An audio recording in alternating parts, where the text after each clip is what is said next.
So now we're going to open up to the Q&A section. So please introduce yourselves and your companies when you ask your question.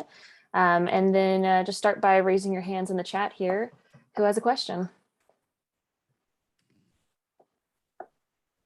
Hey, Bryce. Hey.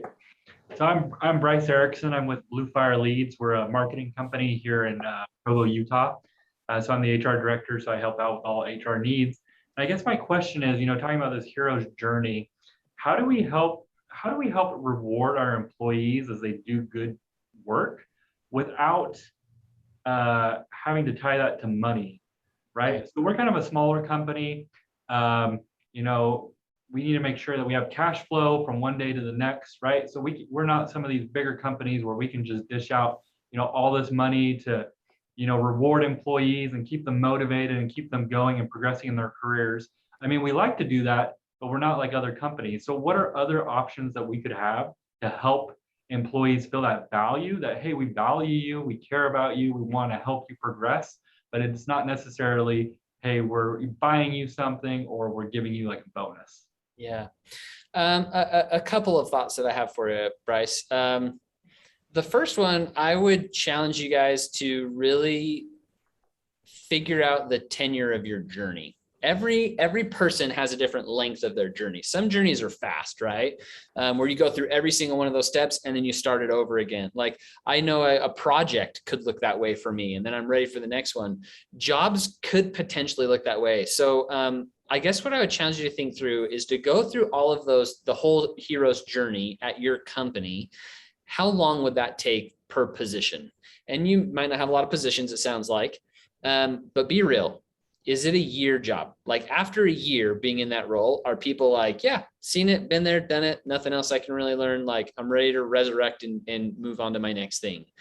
If that's the case, I would just say like, first embrace it, like interview people and say, hey, we are not like this crazy catalyst for your career. You're not going to come and get huge titles and get a ton of money. This is a year job. It's really good for a working student. You're going to learn these skills. And when you get to the other end, we want you to resurrect and look like this, right? And that's what we're committing to you. And when you can accept that as a company, it really changes, I think, the paradigm a little bit, because your recruiting strategy is different, your retention strategy is different, and you may not even have to worry about compensation. Like you say, hey, this is your job. Here's what we can pay you for the next year, and you'll need more after that. And like, we'll help you. We'll help you with that next jump that you're looking for. So that may not be like the most ideal thing. It's definitely not, because I'm saying like just burn and churn, but that may be the reality of kind of where you're at right now. So that's idea number one. Better idea for idea number two really starts with just what your shareholder values are. So values are super important in every hero's journey. If there's misalignment between the values of what you're trying to accomplish and what the person's looking for, then there's not alignment, right? And people will be unhappy and they will not perform super well.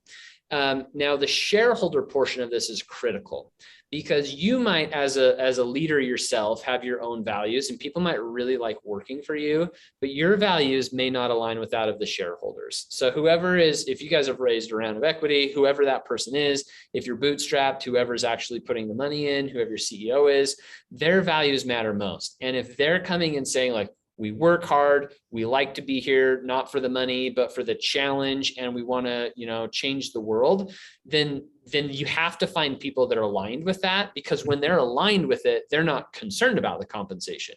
You sell it to the candidate and you keep reiterating throughout the journey of, hey, the reason we're here is to change the world through what our product offers, not through making gobs and gobs of money. And if that's rewarding to you, we want you here. And if it's not rewarding to you, then we're probably not a good fit.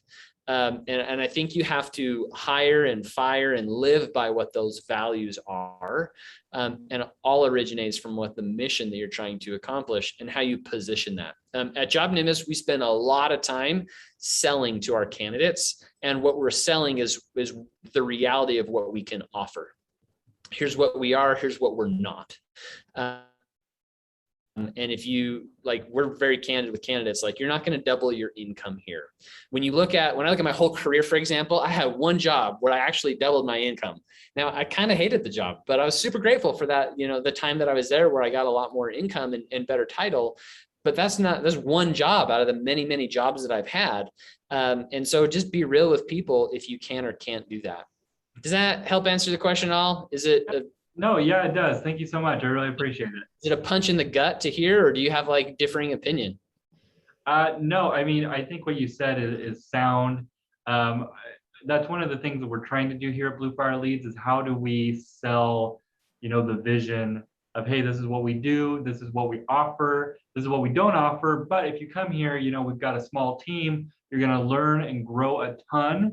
Like you said, you might not have a fancy title, you might not be making gobs of money, but you are going to be rewarded in different ways.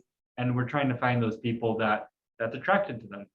So Bryce, on that recruiting front and that storytelling, one of the things that we do is we first create, we call it a scorecard, but internally we call it the Guide to the Galaxy, right? Because superheroes. So Right. We have this Guide to the Galaxy, and we, instead of writing a job description, we say, what's the mission of the role? Like in layman's terms, 1 to 2 sentences, what are they trying to do? What are the outcomes of the job? So in a year, or whatever time frame, here's what you should do. If it's a sales role, you should generate $1 million in net new ARR. And then what are the values that most align with this role to allow you to succeed? So we build this Guide to the Galaxy, and then we have each hiring manager sit down, and you can just do it in front of your cell phone, right? Hit record and say, in 2 minutes, tell me about the scorecard. And that's the call to adventure. We then post that video online and we say, hey, candidates, here's the call to adventure. Here's what the mission is. Here's what the outcomes are. Here's what values align. Here's the good, the bad, the ugly of the role. And if they like it, then we bring them in. We do a cultural tour. So we're in office and we'll take them around. We'll show them the culture, let them opt in or opt out of it. And then they get to meet their mentor, which could be the hiring manager. And we vet out their skills. And all along the way, we're reiterating what we can and cannot offer. And they get to experience that firsthand. And we've noticed as we can create FOMO, as people say, I have to be part of this company, it realigns expectations. So they're not always asking for money or always asking for whatever it might be, right? We're just super transparent on how that is, and we let them experience it. So I don't know. As another PX guy, my mind goes to talent acquisition and how that process is set up to walk the candidates through the journey so they can get there on their own as well. Awesome. Thanks.